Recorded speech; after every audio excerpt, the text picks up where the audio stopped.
Need to say anything. You know, the people who understand the greatness of it and, you know, have their own life, that what happened happened. Jake Paul just unleashed a bombshell about his Netflix fight with Mike Tyson, and let me tell you, this isn't just your run-of-the-mill post-fight controversy. Even though the match happened over a month ago and most people have likely moved on, Jake hasn't, and there's a good reason for that. Sponsors are pulling out, fans are questioning his integrity, and his reputation is teetering on the edge. In a dramatic appearance on Logan Paul's podcast, Jake slapped a bold "coming clean" label on the episode and dropped some jaw-dropping revelations. According to Jake, this wasn't just a misunderstanding or hype gone wrong. He claimed Mike Tyson was actually the mastermind behind the entire shady setup. But I do have to be careful in the early rounds because. But let's think critically for a second.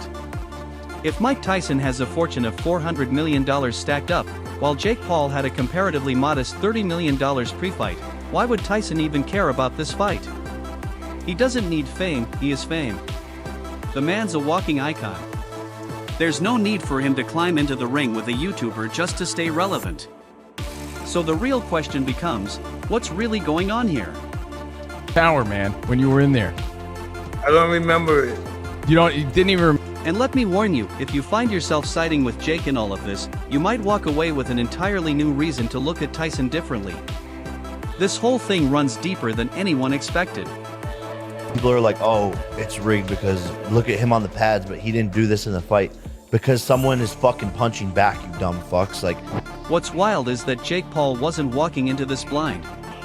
On Logan's podcast, he admitted flat out that he knew the fight would be controversial no matter how it turned out. But instead of shying away from the backlash, he leaned into it hard. This fight was never really about victory or defeat. It was about spectacle. It was about a viral moment. A YouTuber standing toe-to-toe with a boxing icon was always going to get people talking, and Jake knew it. is my power. That is true. And my jab and my speed and my ability and my footwork to get out of the way of those punches. So then all of a sudden he's throwing at literally air. Jake practically embraced the role of the villain. He played it to perfection, stirred up outrage, and cashed in big time. Hate? That's just algorithm fuel to him. In the Paul brothers world, controversy equals currency. And then Logan asked the question on everyone's mind, but few dared to ask out loud, was the fight rigged? Jake didn't say yes. But he didn't say no either. Instead, he flashed a knowing smirk and said, rigged fights are for people who need money. I don't need it, maybe Mike did. One cryptic sentence, and the internet lost its mind. Jake didn't just spark rumors, he ignited a full-blown inferno. Can't land those punches on him. Let's unpack that. Jake didn't directly accuse Tyson of throwing the fight, but he might as well have. The insinuation was loud and clear. He subtly pointed fingers while leaving just enough room for plausible deniability. And honestly, Tyson's financial troubles have been public knowledge for a long time. Houses or drugs, girls? Planes, it's stupid shit, Yeah, but yeah, it was yeah. fun. Right. You don't regret any? Do you regret anything? Yeah, and I didn't pay taxes really. Sure, Mike is a living legend, but his career has had more ups and downs than a roller coaster, and his ventures outside the ring haven't exactly been money machines. A comeback like this wasn't just about pride or nostalgia, it was a business move. It was about reclaiming relevance, making fast money, and reminding the world that Iron Mike still exists. Where'd most of it go? Because I'm from Connecticut. I know where your house, your old house, 50 Cent's house now, right? Does he still own it? I have no idea. But that house, what had movie theaters? What else in it? Then Jake twisted the knife even deeper. He didn't outright say Tyson was paid to lose, but he danced around the idea in a way that made people stop and think. If there's even a shred of truth to that suggestion, then Tyson may have risked his legacy for a bigger payday and a longer spotlight.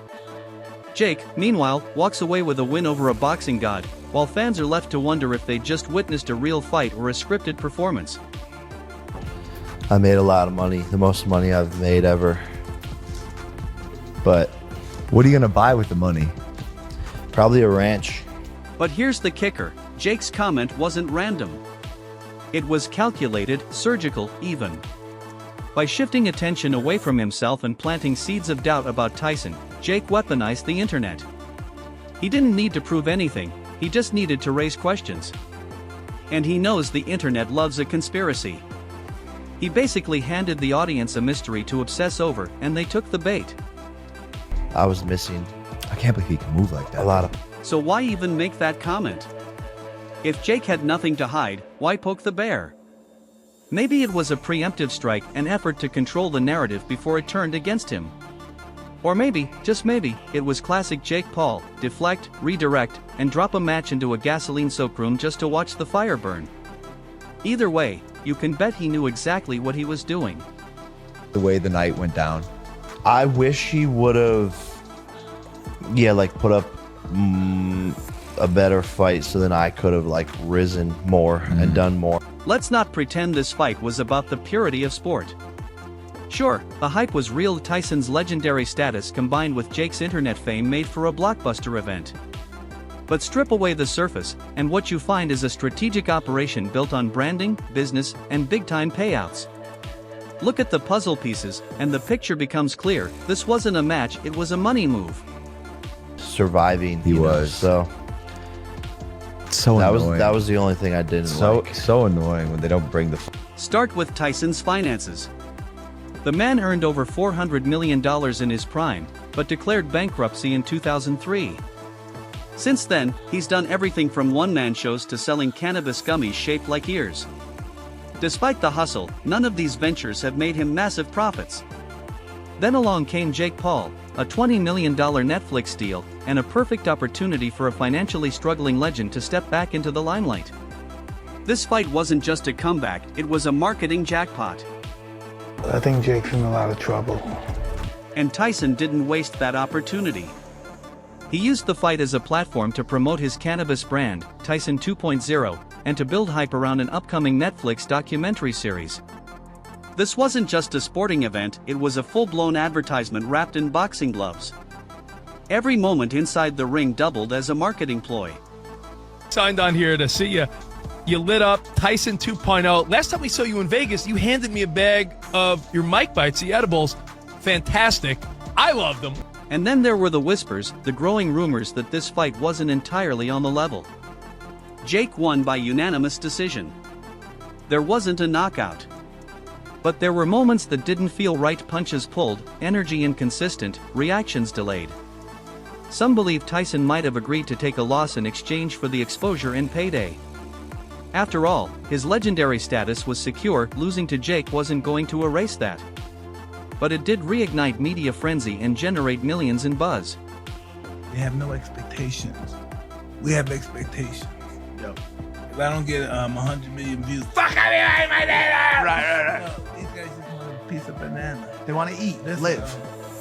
They're so hungry. They're starving. So Oh, and that bow at the end? That caught everyone off guard. Fans online joked that Jake should have punched him then, when Tyson leaned over like that. Jake himself seemed confused. But remember, this wasn't just a fight. It was a Netflix production, a high-stakes entertainment event. Performance bonuses were reportedly tied to engagement numbers. Tyson brought the name. Jake brought the viral energy. Netflix got the content. The only ones left scratching their heads? The fans. And maybe that was the whole point. Oh, yeah. A little bow at the end. He bowed. That's the last thing I remember. Dude, there was a lot of people online that said that's when you should have hit him, when he was bowing down like that. That's when Oh, you he's gonna hit me. That's why I was like, what the hell? But it gets weirder. After the fight, Tyson appeared on Fox Sports Radio, and when asked about the bout, his answers were shockingly vague. He said he kind of blanked out during key parts of the fight. Wait, blanked out during a multi-million-dollar main event? And when asked if he held back punches, he didn't deny it. He just dodged the question entirely. Even more strange, when asked if he had reviewed the fight footage, he admitted, "No, I have not." For a man who's built a career on dissecting his performances, that sudden memory lapse felt off. us. We're like, dang, we wanted more. Is there anything about the fight you would have changed based on the experience? Oh, not at all. Listen, I wouldn't have realized any of it if it went 3-minute rounds. I didn't realize it. And the timing? Also convenient. Tyson used that appearance to promote, once again, his cannabis brand in Netflix content. It felt less like a post-fight breakdown and more like a press tour. Fans hoping for honesty and clarity got vague soundbites and sales pitches instead. Tyson, known for his bluntness, suddenly went quiet about the fight that put him back on the map. Maybe he was avoiding something. Maybe there was a behind-the-scenes agreement. Or maybe he just didn't care anymore. But one thing's certain, this wasn't just a boxing match. It was a perfectly crafted business machine, designed to profit everyone involved, except the fans who thought they were witnessing a real fight. Yeah, it was a real fight. What did you think of Jake's power, man, when you were in there? I don't remember it. You didn't even remember it. I heard But my body was really sore. It was sore the